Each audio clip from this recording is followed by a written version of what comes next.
Hello friends, RK chemistry class में आप सभी का स्वागत है। आज की वीडियो में हम आयु से संबंधित प्रश्नों के टाइप 2 के प्रश्नों को डिस्कस करेंगे। इससे पहले टाइप फर्स्ट की वीडियो आ चुकी है। यदि आपने वो वीडियो वॉच नहीं किया हुआ है तो आप उसे प्लेलिस्ट में वॉच कर सकते हैं, या प्लेलिस्ट इस वीडियो के एंड में यहाँ पे शो होगी, आप वहाँ से भी वॉच कर सकते हैं। तो आइए इस वीडियो को शुरू करते हैं। सबसे पहले हम टाइप 2 के कॉन्सेप्ट को समझते हैं। तो कॉन्सेप्ट क्या है, आइए देखते हैं। आयु संबंधी प्रश्नों में यदि दो अनुपात दिया रहे तो सर्वप्रथम उनका अंतर समान करते हैं। इसके लिए ऊपर के अंतर से नीचे गुणा करते हैं और नीचे के अंतर से ऊपर गुणा करते हैं, और इसके बाद अनुपात के नियम से उसे हल करते हैं या उस पर अनुपात के नियम को अप्लाई करते हैं। तो इस कॉन्सेप्ट को हम प्रश्न के माध्यम से और भी अच्छी तरीके से समझते हैं। तो आइए देखते हैं पहला प्रश्न। अब यहाँ एक चीज़ और देख लीजिए, हम अंतर क्यों समान करते हैं? क्योंकि हमने टाइप फर्स्ट में पढ़ा हुआ है कि अगर दो व्यक्तियों के बीच का अंतर, मान लीजिए ए हैं और बी हैं, इनके बीच का अंतर दिया हुआ है 5 दिया हुआ है, 10 दिया हुआ है, तो जो अंतर यहाँ पे 5 आ रहा है, ये अंतर हमेशा समान होगा। हमेशा का मतलब अगर 5 वर्ष बाद पूछे या 10 वर्ष बाद पूछे या 5 वर्ष 10 वर्ष पहले पूछे, कोई भी स्थिति हो, अंतर इनका हमेशा समान रहेगा। तो यहाँ पर अगर दो अनुपात दिया है आयु से संबंधित प्रश्नों में और उनका अंतर समान नहीं है, तो इसलिए हम सबसे पहले क्या करते हैं, अंतर को समान करते हैं। तो आइए पहले प्रश्न से हम इसको और भी अच्छी तरीके से समझते हैं। पहला प्रश्न है, रोहन तथा मोहन की वर्तमान आयु का अनुपात 5:7 है। ये वर्तमान आयु का अनुपात है। अब कह रहा है 5 वर्ष बाद इनकी आयु का अनुपात 3:4 हो जाता है। तो मोहन की वर्तमान आयु क्या है, ये हमको ज्ञात करना है। तो अब यहाँ पे देखिए, जो प्रेजेंट यानी कि वर्तमान की आयु क्या है, 5:7 है। किसका? रोहन और मोहन का। रोहन और मोहन की वर्तमान की आयु का अनुपात क्या है, 5:7 है। और 5 वर्ष बाद की आयु का अनुपात क्या है, मतलब +5 हम लिख देते हैं, 3:4 है। यहाँ पे ये 3 लिखा हुआ है। अब यहाँ पे देखिए, इसका अंतर यहाँ 5 और 2 7 यानी कि 2 का अंतर है, यहाँ 3 और 1 4, 1 का अंतर है। तो इसके बाद हमने यहाँ कहा हुआ है कि इसको यानी कि अंतर को समान करने के लिए हम नीचे के अंतर से, यहाँ 1 का अंतर है, यहाँ 2 का अंतर है, तो नीचे के अंतर से हम ऊपर सभी में गुणा करते हैं और ऊपर के अंतर से हम नीचे सभी में गुणा करते हैं। तो यहाँ हम 1 से गुणा कर देते हैं और यहाँ 2 अंतर है, तो नीचे हम 2 से गुणा कर देते हैं। अब यहाँ पे हमको अनुपात क्या प्राप्त हो जाएगा, यहाँ 5 हो जाएगा और यहाँ 7 हो जाएगा, और नीचे 6 हो जाएगा और यहाँ पे 8 हो जाएगा। मतलब अंतर अब 5 2 7 और 6 2 8, अब 2 का अंतर हमें प्राप्त हो गया, मतलब अंतर समान हो गया। अब हम क्या करते हैं, यहाँ देखिए, यहाँ वृद्धि कितने की हो रही है, 5 वर्ष की वृद्धि हो रही है। तो हम वृद्धि की तुलना वृद्धि से करेंगे। तो 5 की तुलना हम किससे करेंगे, यहाँ पर देखिए कितने की वृद्धि हो रही है, 1 की वृद्धि हो रही है।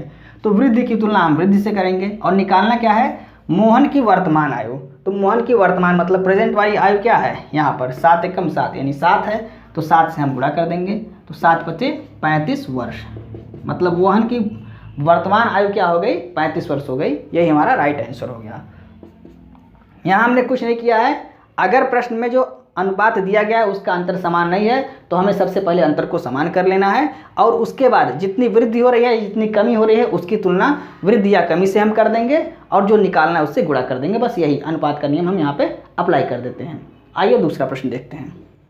दूसरा प्रश्न देखते हैं, एक व्यक्ति तथा उसके पुत्र की वर्तमान आयु का अनुपात 7:2 है। 10 वर्ष बाद उनकी आयु का अनुपात 9:4 हो जाएगा। तो पिता की वर्तमान आयु क्या है? तो फिर से वही सेम प्रश्न है। यहाँ है पिता और पुत्र। कह रहा है एक व्यक्ति तथा उसके पुत्र की वर्तमान आयु मतलब प्रेजेंट की जो आयु है वो क्या है, अनुपात 7:2 है। और 10 वर्ष बाद मतलब +10, 10 वर्ष बाद आयु का अनुपात क्या है, 9:4 है। तो 9:4 हो गया। अब यहाँ देखते हैं, सबसे पहले हम क्या करते हैं, जो अनुपात दिया गया है उसका अंतर समान करते हैं। तो यहाँ देखिए कितने का अंतर है, 5 2 7, और यहाँ 5 और 4 9, यानी कि यहाँ पे अंतर समान है। अब हमको यहाँ पे अंतर समान नहीं करना है, अंतर यहाँ पे समान पहले से ही है। अब हमको क्या करना है, सीधे सीधे यहाँ पे देखना है कितने की वृद्धि हो रही है। तो वर्तमान से 10 वर्ष आगे जा रहा है, मतलब 10 की वृद्धि हो रही है, और यहाँ पे कितने की वृद्धि हो रही है, 2 की वृद्धि हो रही है। देखिए इधर भी 2 की ही वृद्धि होगी। अगर अंतर समान है तो वृद्धि समान रहेगी। यहाँ पर भी 2 की हो रही है, यहाँ पर 7 2 9, तो यहाँ पर हम किससे तुलना करेंगे, 2 से करेंगे, क्योंकि यहाँ पर वृद्धि 2 की हो रही है और यहाँ पर कितने की है, 10 की वृद्धि हो रही है। अब गुणा किससे करेंगे, पिता की वर्तमान आयु मतलब यहाँ पे क्या है 7 है, तो 7 से हम गुणा कर देंगे, इसको काट देंगे और 7 पचे 35 वर्ष। यहाँ पर भी आपका आंसर क्या आ गया 35 वर्ष। पिता की वर्तमान आयु क्या आ गई 35 वर्ष आ गई। अब आप ऐसा मत कहिएगा कि सभी में 35 ही आएगा, 35 आंसर सभी में नहीं आएगा, यहाँ पर इसको काटने पर यहाँ पर भी संयोग है कि 35 वर्ष ही आ गया है। आइए तीसरा प्रश्न देखते हैं। ए की आयु बी की आयु से 2 गुनी है। 20 वर्ष पूर्व ए की आयु बी की आयु से 12 गुनी थी, तो ए की वर्तमान आयु ज्ञात करना है। तो ए और बी इनकी आयु का अनुपात हमें दिया गया है वर्तमान में, मतलब प्रेजेंट में। यहाँ पर देखिए ए की आयु बी की आयु की 2 गुनी है मतलब वर्तमान में है। ए की आयु बी की आयु से 2 गुनी है, मतलब बी की आयु अगर 1 है तो ए की आयु 2 हो गई। ये पहला जो यहाँ पे लाइन लिखा हुआ इसको हमने यहाँ पर लिख दिया। अब 20 वर्ष पूर्व मतलब -20 होगा, पूर्व मतलब माइनस और बाद मतलब प्लस। तो 20 वर्ष पूर्व ए की आयु बी की आयु से 12 गुनी थी, मतलब बी की अगर 1 थी तो ए की हो जाएगी 12। अब जो प्रश्न में दिया गया है उसको हमने उस तरीके से यहाँ पे उतार लिया। अब हम क्या करते हैं दूसरा स्टेप कि अंतर देखते हैं कि समान है या नहीं। अगर नहीं है तो नीचे के अंतर से ऊपर गुणा करते हैं और ऊपर के अंतर से नीचे गुणा करते हैं। तो यहाँ पर देखिए कितने का अंतर है, 1 का अंतर है और यहाँ पर 11 का अंतर है। तो ऊपर हम क्या करेंगे 11 से गुणा करेंगे और नीचे हम 1 से गुणा करेंगे। अब अंतर हमारा समान हो गया। अब क्या करते हैं, अब यहाँ पर देखते हैं यहाँ कितने की कमी हो रही है, 20 की कमी हो रही है। तो 20 की कमी हो रही है, इसकी तुलना हम किससे करेंगे, यहाँ पर कितने की कमी हो रही है। तो ये 11 एकम 11 और ये 1 मतलब 10 की कमी हो रही है। इधर भी आप देखेंगे तो 10 की ही कमी आएगी। तो 20 की तुलना हम 10 से करेंगे। निकालना है ए की वर्तमान आयु। ए की वर्तमान आयु का अनुपात यहाँ पे क्या दिया हुआ है 11 दूनी 22। यहाँ पे इसको भी हम ऐड करेंगे 11 दूनी 22। 22 से हम क्या करेंगे गुणा कर देंगे, 0 से 0 कट गया और 22 दूनी 44 वर्ष। यही हमारा राइट आंसर हो गया। यानी ए की वर्तमान आयु क्या आ गई 44 वर्ष आ गई। आइए नेक्स्ट प्रश्न देखते हैं। चौथा प्रश्न देखते हैं। 6 वर्ष बाद अजय की आयु उसके पिता की आयु का 3/7 होगी। 10 वर्ष पहले उनके आयु का अनुपात 1:5 था, तो पिता की वर्तमान आयु क्या होगी। अब यहाँ पे देखिए यहाँ बटे में दिया हुआ है, तो हम जानते हैं जिसके साथ का अथवा से लगा होता है वो हर होता है और दूसरी राशि अंश होती है। तो यहाँ पे कह रहा है अजय की आयु उसके पिता की आयु का, पिता के साथ का लगा हुआ है तो पिता क्या हो जाएगा हर हो जाएगा।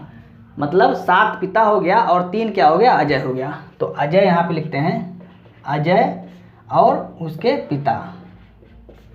तो 6 वर्ष बाद मतलब 6 वर्ष बाद का मतलब +6। यहाँ पे अनुपात क्या है, तो अजय का क्या हो गया 3 हो गया और पिता का क्या हो गया 7 हो गया। ये कैसे हुआ हम जानते हैं, अगर बटे में दिया गया है संख्या तो जो हर होता है जिसके साथ का अथवा से लगा होता है वो हर होता है। तो 7 आपका पिता हो गया चूँकि पिता के साथ का अथवा से लगा हुआ है, और दूसरा यानी कि अजय क्या हो जाएगा अंश हो जाएगा। तो यहाँ 3:7 हमको प्राप्त हो गया। अब आइए 10 वर्ष पहले मतलब -10 यहाँ हो जाएगा। 10 वर्ष पहले उनकी आय का अनुपात 1:5 था, 1:5 था।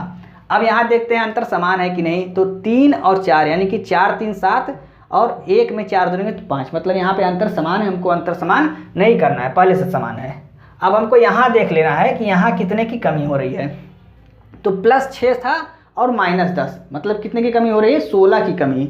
0 से आप ऐसे समझिए 0 से क्या हो गया यहाँ आ रहा है -10 तक और यहाँ है आपका +6। तो ये 10 हो गया और ये 6 हो गया, मतलब कुल मिला के 16 की कमी हुई। तो 16 की कमी हुई। यहाँ कितने की कमी हो रही है, तो 7 से 2 हो जा रहा है यानी कि 2 की कमी हो रही है। यहाँ भी आप देखेंगे तो समान आएगा, 3 से 1 आ रहा है मतलब यहाँ पर भी 2 की कमी हो रही है। तो 16 की तुलना हम 2 से करेंगे, जो निकालना है उससे गुणा करेंगे। मतलब पिता की वर्तमान आयु क्या है ये हमको निकालना है। अब यहाँ पे वर्तमान तो दिया नहीं है, यहाँ या तो दिया हुआ 6 वर्ष पहले और या तो दिया हुआ 10 वर्ष बाद। तो इसमें से हम कोई एक निकालेंगे। अगर हम 7 से गुणा यहाँ पर करते हैं तो हमको उसमें से 6 घटाना पड़ेगा क्योंकि वो 6 वर्ष बाद की आयु प्राप्त होगी। और अगर हम 5 से यहाँ पे गुणा करते हैं तो ये 10 वर्ष पहले की आयु प्राप्त होगी, तो उसमें हमको 10 ऐड करना पड़ेगा। तो आप दोनों में से किसी एक से गुणा कर सकते हैं। तो हम 7 से करते हैं, ये कट जाएगा 2 8 16 और 8 7 56 यानी कि 56 वर्ष। ये क्या आ गया, ये आया है +6 मतलब कि 6 वर्ष बाद की आयु आई है। कितनी आई है 56 वर्ष। अब हमें पूछ रहा है कि पिता की वर्तमान आयु क्या है। तो 6 वर्ष बाद 56 है तो वर्तमान में क्या हो जाएगा 6 घटा देंगे मतलब कि 50 वर्ष। 50 वर्ष, यही हमारा क्या हो गया आंसर हो जाएगा। आइए 5वां प्रश्न देखते हैं। 6 वर्ष पूर्व सुशील की आयु अनिल की आयु से तिगुनी थी। 6 वर्ष बाद सुशील की आयु अनिल की आयु का 5/3 होगी, तो अनिल की वर्तमान आयु क्या है, ये हमको निकालना है। तो हम देख लेते हैं यहाँ पे सुशील और अनिल दो लोग हैं, सुशील और अनिल। कह रहा है 6 वर्ष पूर्व मतलब -6 हो जाएगा, अनिल की आयु से तिगुनी है। 6 वर्ष पूर्व सुशील की आयु अनिल की आयु से तिगुनी है, मतलब अनिल की आयु अगर 1 है तो सुशील की आयु क्या हो जाएगी 3 हो जाएगी। अब कह रहा है 6 वर्ष बाद मतलब कि +6, 6 वर्ष बाद सुशील की आयु अनिल की आयु का 5/3 है, तो जिसके साथ का लगा हुआ है वो हर हो जाएगा, मतलब अनिल के साथ क्या लगा हुआ है का लगा हुआ है, तो ये क्या हो जाएगा 3 हो जाएगा। तो अनिल यहाँ पे 3 हो गया, और दूसरा मतलब सुशील क्या हो जाएगा 5 हो जाएगा, तो ये 5 हो गया, इसका अनुपात हमें प्राप्त हो गया। अब यहाँ हमको देखना है कि अंतर समान है कि नहीं, तो 3 यहाँ 1 में 2 जोड़ेंगे 3 आ जाएगा, 3 में 2 जोड़ेंगे 5 आ जाएगा, मतलब अंतर समान है। हमें अंतर यहाँ समान नहीं करना है, हमें सिर्फ यहाँ देखना है इसके बीच कितने की वृद्धि हुई, -6 से +6 तक, मतलब 12 की वृद्धि हुई, 12 की वृद्धि हुई। यहाँ पर कितने की वृद्धि हो रही है 1 से 3 जा रहा है, यानी कि 2 की वृद्धि हो रही है, 2 से तुलना कर देंगे। अब निकालना क्या है अनिल की वर्तमान आयु, तो यहाँ पर भी वर्तमान नहीं दिया हुआ है, हम किसी एक से गुणा करेंगे। अगर 1 से गुणा करते हैं तो हमें यहाँ पे -6 मतलब 6 वर्ष पहले की आयु प्राप्त होगी, तो हमें +6 करना पड़ेगा। अगर हम 3 से गुणा करते हैं तो हमें 6 वर्ष बाद की आयु प्राप्त होगी, हमें यहाँ पे 6 घटाना पड़ेगा। तो हम यहाँ पर 1 से गुणा करते हैं तो यहाँ आ गया आपका 6, तो 6 वर्ष ये आपका क्या आ गया 6 वर्ष जो आया ये आपकी 6 वर्ष पहले की आयु आई, और हमें वर्तमान की आयु यहाँ पे प्राप्त करनी है, मतलब इसमें हम 6 प्लस और कर देंगे 12 वर्ष, यही हमारा आंसर हो जाएगा। मतलब अनिल की वर्तमान आयु क्या हो जाएगी 12 वर्ष हो जाएगी। तो उम्मीद करते हैं दोस्तों आपको टाइप 2 के प्रश्न समझ में आ रहे होंगे। यदि आपको समझने में कोई भी दिक्कत है तो आप कमेंट करके बता सकते हैं, हम उसको नेक्स्ट वीडियो में फिर से समझाने की कोशिश करेंगे। लेकिन उम्मीद है आपको समझ में आ रहा होगा, जिस तरीके से हम समझा रहे हैं आसानी से, तो आपको समझ में आ रहा होगा। अगर फिर भी कोई दिक्कत है तो आप कमेंट करके बता सकते हैं। तो दोस्तों यदि आपको वीडियो अच्छी लगी तो आप इसे अपने दोस्तों को भी शेयर करें, और वीडियो को लाइक और सब्सक्राइब करना ना भूलें, और बेल आइकन को प्रेस कर लें, जिससे हमारी आने वाली सभी वीडियो की नोटिफिकेशन आपको समय समय पर मिलती रहे। और वीडियो को आप लाइक कर दिया कीजिए, आप लाइक नहीं करते हैं, वीडियो को आप लाइक कर दीजिए। मिलते हैं नेक्स्ट वीडियो में, जय।